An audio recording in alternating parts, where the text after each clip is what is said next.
अस्सलाम वालेकुम everyone, welcome back to our channel. कल थी मेरी कज़न की बर्थडे और हम लोगों ने सरप्राइज़ प्लान किया हुआ था उसके लिए। छोटी सी है, 7-8 साल की, और आप लोग भी ज़रूर इसको कमेंट सेक्शन में विश कीजिएगा।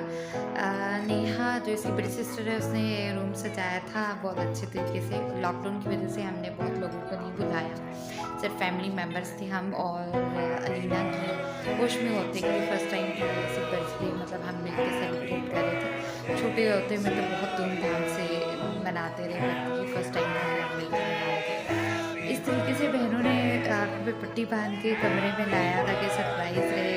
She was too much happy, but तीनों बच्चियों के जो है वो फादर नहीं है, तो इस वजह से हम लोग ज़रूर इनकी छोटी छोटी खुशियों का ख्याल रखते हैं।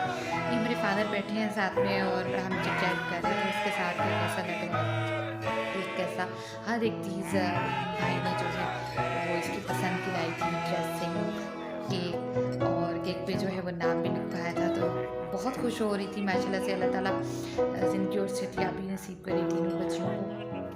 माँ इनकी अकेले इनको पाल रही हैं, लेकिन कोई कमी महसूस नहीं होने देती। तो इस तरीके से शरारतें भी जो है वो जारी थी। और ये है नेहा, इसकी बड़ी सिस्टर, जिससे कट करवाया था केक। और तीनों की माशाल्लाह लड़ाई झगड़ा भी चलता रहता है, बट प्यार भी बहुत है। ये मेरी बर्थडे का केक